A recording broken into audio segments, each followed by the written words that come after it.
Hi friends welcome to संध्या कुट्टी channel. संध्या कुट्टी channel मूलियमा ஒரு சூப்பரான டிஃபரண்டான புடலங்காய் பெரட்டல் தாங்க நம்ம செய்ய போறோம்।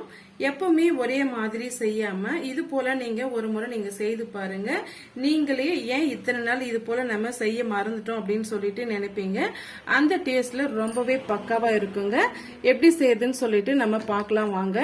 இப்ப கொதிக்கிற தண்ணியில நீங்க புடலங்காயை சேர்த்து நீங்க ஒரு முறை செய்து பாருங்க। அதனுடைய சுவையே வேறங்க, ரொம்பவே டேஸ்டியா இருக்கும்। இப்ப எப்படி செய்யுதுன்னு பார்க்கலாம் வாங்க। லைட்டா ஒரு கொதி வந்தா போதுங்க। அதுக்கு பிறகு நம்ம என்ன மெத்தட்ல எப்படி செய்யுதுன்னு பார்க்கலாம்।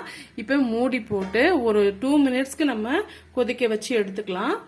இப்ப பாருங்க நல்லா கொதிச்சு வந்துருச்சு। இப்ப ஓபன் பண்ணி பார்க்கலாம்। பாருங்க புடலங்காய் நல்லாவே வெந்து வந்துருச்சு। இப்ப நம்ம வடிகட்டி எடுத்துக்கலாங்க। பாருங்க எதுக்காக நம்ம புடலங்காயை இந்த மாதிரி கொதிக்க வைக்கிறோம் அப்படின்னு சொல்லிட்டு பாத்தீங்கன்னா, இந்த புடலங்காயில ஒரு மாதிரியா ஸ்மெல் வரும்। அதனாலயே சின்ன பசங்க ரொம்பவே அவாய்ட் பண்ணுவாங்க। இது போல நீங்க செய்து எடுத்துக்கிட்டீங்கன்னா அந்த ஸ்மெல் வராம நல்லா நம்ம சாப்பிட்றதுக்கு ஒரு டேஸ்ட் நமக்கு கொடுக்குங்க।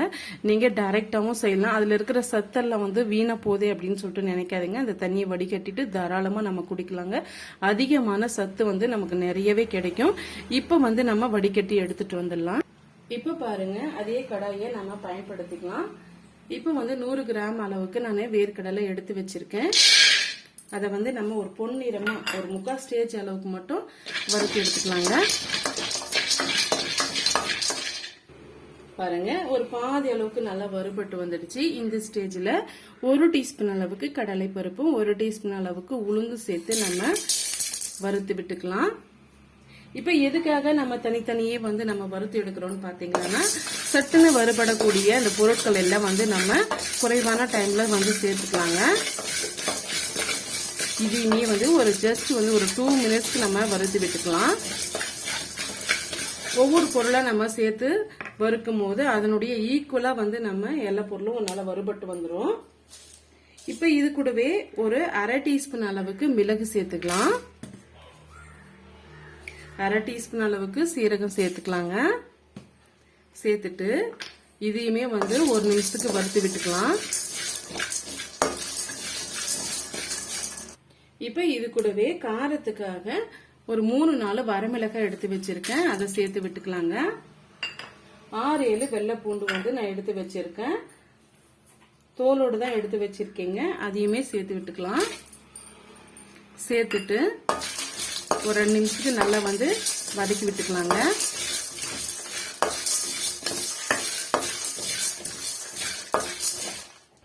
இப்ப இது கூடவே 1 டீஸ்பூன் அளவுக்கு நான் தேங்காய் எடுத்து வச்சிருக்கேன்। இது ஆப்ஷனல் தான், விருப்பப்பட்டா சேர்த்துக்குங்க। சேர்க்கும் போது டேஸ்ட் நல்லா இருக்கும், அதனாலதான் நான் சேர்த்துக்கிறேன்। சேர்த்துட்டு இதையுமே 1 நிமிஷத்துக்கு நல்லா வறுத்தி விட்டுக்கலாம்। அவ்வளவுதாங்க, இது நல்லா முழுமையா ஆறி வரட்டும்। அதே கடாயை நம்ம பயன்படுத்திக்கலாங்க। பயன்படுத்திக்கிட்டு ஒரு 1/2 டீஸ்பூன் அளவுக்கு நம்ம ஆயில் சேர்த்துக்கலாம்। அதிகமான அளவுக்கு வேண்டாம்। நம்ம எடுத்து இருக்க 2 புடலங்காய்க்கு இது கரெக்டா இருக்கும்। பாருங்க இந்த அளவுக்கு சேர்த்துக்கிட்டா போதும்। எண்ணெய் நல்லா சூடாயிட்டு வரட்டும்। பாருங்க சூடாயிட்டு வந்துடுச்சு। இந்த ஸ்டேஜ்ல ஒரு 1/2 டீஸ்பூன் அளவுக்கு நம்ம உளுந்து சேர்த்துக்கலாங்க। இப்ப இது கூடவே 1/2 டீஸ்பூன் அளவுக்கு கடுகு சேர்த்துக்கலாம்। ரொம்பவே டேஸ்டியா இருக்குங்க, நீங்க ஒரு முறை ட்ரை பண்ணி பாருங்க। ஒரு 1/4 டீஸ்பூன் அளவுக்கு சீரகம்। இது எல்லாம் நல்லா பொரிஞ்சு வந்த பிறகு ஒரு சின்ன மீடியம் சைஸ் அளவுக்கு நான் வெங்காயம் எடுத்து பொடிசா நறுக்கி வச்சிருக்கேன்। அதை இது உடைஞ்சு வந்த பிறகு நம்ம சேர்த்துக்கலாங்க। பாருங்க நல்லா பொரிஞ்சு வருது பாருங்க। இந்த ஸ்டேஜ்ல வெங்காயம் ஆட் பண்ணிக்கலாம்। வெங்காயம் சேர்த்துட்டு நல்லா வதக்கி விட்டுக்கலாங்க। நம்ம புடலங்காய் வேக வைக்கும் போது உப்பு எதுவும் சேர்க்க கிடையாது। திரும்ப உப்பு சேர்க்கும் போது அந்த புடலங்காயோட அங்கங்க ஒட்டிக்கும்। அதனால இந்த ஸ்டேஜ்ல நம்ம சால்ட் சேர்த்துக்கலாம்। நான் பாத்தீங்கன்னா ஒரு 1/2 டீஸ்பூன் அளவுக்கு கொஞ்சம் குறைவா சால்ட் சேர்த்துக்கிறேன்। எப்பவுமே வந்து புடலங்காய் நல்லா வெந்து வந்த பிறகு குறைவான அளவுக்கு நமக்கு கிடைக்குங்க. அதனால வந்து நீங்க குறைவான அளவே சால்ட் சேர்த்துக்கோங்க. சப்போஸ் வந்து நமக்கு உப்பு வந்து பத்தலைன்னா நம்ம பிறகு சேர்த்துக்கலாம். சேர்த்துட்டு வெங்காயம் வந்து ஒரு 3/4 பதத்துக்கு நல்லா வந்து வதங்கி வரட்டுங்க. பாருங்க, இந்த ஸ்டேஜ்ல ஒரு பிஞ்ச் அளவுக்கு நம்ம மஞ்சத்தூள் வந்து சேர்த்துக்கலாம் ஃபிளேவருக்காக. இல்ல வந்து நீங்க மஞ்சத்தூள் இல்லாம வெறுமனா அப்படியே சேர்த்திருந்தாலும் செஞ்சுக்கலாங்க. சேர்த்துட்டு நல்லா வந்து வதக்கி விட்டுடுங்க. ஆல்ரெடி நல்லா வந்து நம்ம வேக வச்சுதான் நம்ம புடலங்காயை எடுத்திருக்கோம். இப்ப அதை வந்து நல்லா வந்து எந்த அளவுக்கு பொடிசா வந்து நறுக்க முடியுமோ அந்த அளவுக்கு நான் வந்து பொடிசா நறுக்கி வச்சிருக்கேன். பாருங்க, இப்ப நம்ம அழுத்தி பார்க்கும் போது நல்லா பாருங்க, இது நல்லா மசிஞ்சு வருது பாருங்க. இது போல இருக்கணும். இப்ப வந்து இது கூடவே நம்ம சேர்த்து விட்டுக்கலாம்.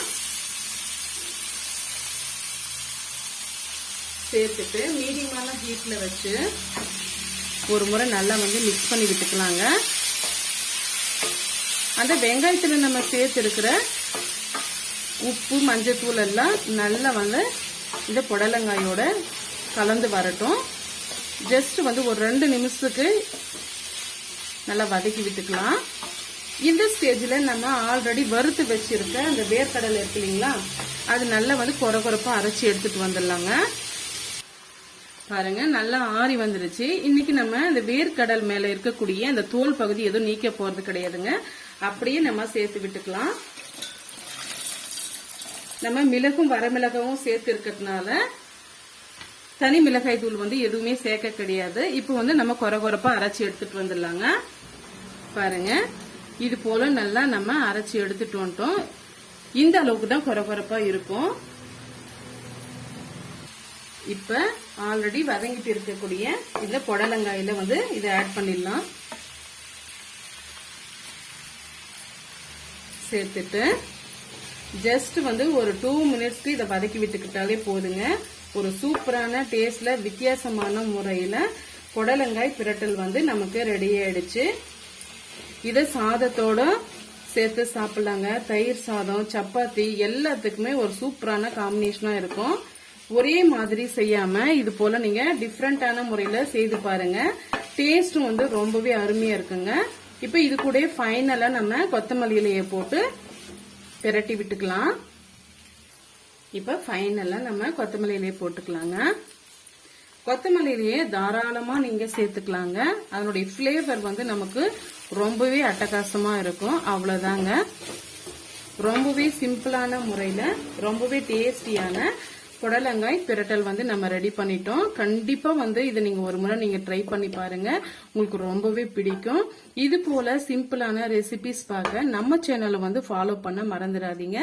ரொம்பவே டேஸ்டியான இந்த ரெசிபிஸ் பார்க்க நம்ம சேனலை ஃபாலோ பண்ணவும் மறந்துடாதீங்க. தேங்க்யூ ஃபார் வாட்சிங். Thank you my friend.